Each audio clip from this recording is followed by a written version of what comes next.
اللہ کے محبوب علیہ السلام نے ایک بڑی خوبصورت بات ارشاد فرمائی، ذرا سنیے اور اس کا لطف لیجئے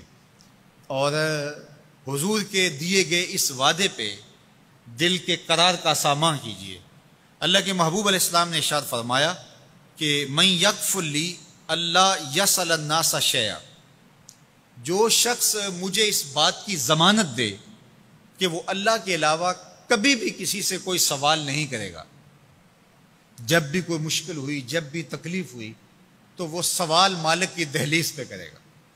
وہ مصلی بچھائے گا اور رب سے کہے گا میرا مسئلہ یہ ہے۔ جو شخص مجھے یہ ضمانت دے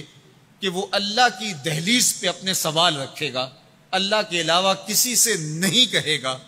اللہ کے محبوب فرماتے ہیں اتکفل لہ بالجنہ، میں اس کو جنت کی ضمانت دیتا ہوں۔ اور یہ روایت حضرت ثوبان رضی اللہ تعالی عنہ سے مروی ہے۔ حضرت ثوبان نے جب حضور سے یہ فرمان سنا تو انہوں نے کہا حضور میں ضمانت دیتا ہوں، میں زندگی بھر اللہ کے علاوہ کسی سے سوال نہیں کروں گا۔ اور صحابہ نے پھر اس پہ عمل کر کے دکھایا۔ صحابی کا کوڑا گرتا ہے اور وہ بھی گھوڑے سے نیچے اتر کے خود اٹھاتا ہے، کہا جاتا ہے جناب آپ نے کہہ دیا ہوتا ہم اٹھا کے دے دیتے، کہا ہاں نہیں، ہم نے حضور سے عہد کیا تھا کہ اللہ کے علاوہ کسی سے سوال نہیں کریں گے۔ تو انہوں نے اتنا لحاظ رکھا اور اپنے وعدے کی پاسداری اس انداز سے بھی کی۔ تو یہ ہے وہ دولت جو کسی بندے کو اللہ صالح اعمال کے نتیجے میں عطا کرتا ہے۔ حضرت حسن بصری رضی اللہ تعالیٰ عنہ فرماتے ہیں کہ یہ کسی شخص کا ضعیف یقین ہے کہ جو اس کے پاس موجود ہے اس پر اس کو اعتماد ہے، اور اس کا جو حصہ اللہ کے پاس موجود ہے اس پر اس کو اعتماد نہیں ہے۔ دیکھیے ایک شخص کے پاس کچھ پیسے موجود ہوں، اس کی جیب میں ہے، اس کے لاکر میں ہے، گھر میں ہے، اور ایک وہ اس کا مال ہے جو بینک میں پڑا ہوا ہے، تو جس طرح وہ اپنے ہاتھ میں موجود پیسوں پر مطمئن ہوتا ہے، بینک میں پڑے ہوئے پیسوں پر بھی ایسے ہی مطمئن ہوتا ہے، کہتا ہے وہ بھی میرے ہی ہیں۔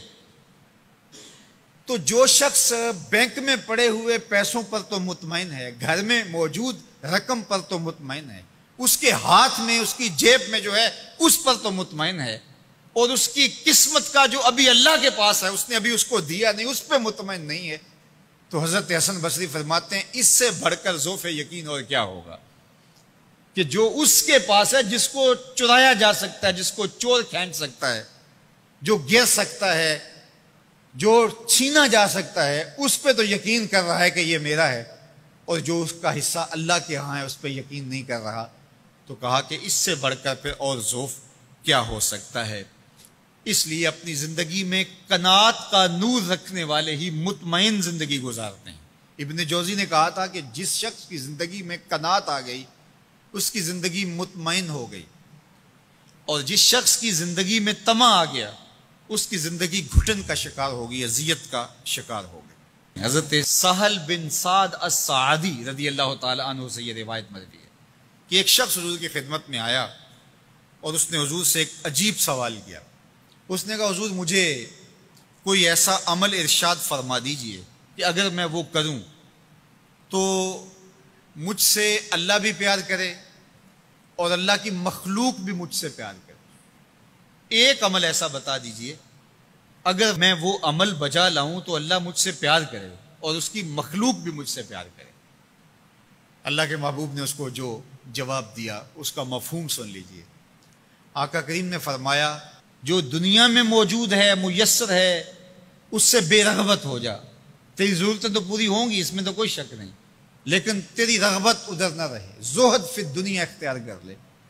تو تجھ سے اللہ پیار کرے گا کہ یہ بندہ دنیا میں رہ کے بھی دنیا کا نہیں میرا ہے، اور جو لوگوں کے پاس ہے ان سے بے نیاز ہو جا تو لوگ تجھ سے پیار کریں گے، اور اگر تو لوگوں کی جیبوں پہ نظر رکھے گا اور لوگوں کی دولت میں، ان کے مال میں تجھے رغبت ہوگی تو فرمایا کہ پھر لوگ تجھ سے دور ہٹ جائیں گے۔ تو اللہ قناعت کا نور عطا فرماتا ہے شخص کو جو اچھے اور صالح اعمال بچا لائے۔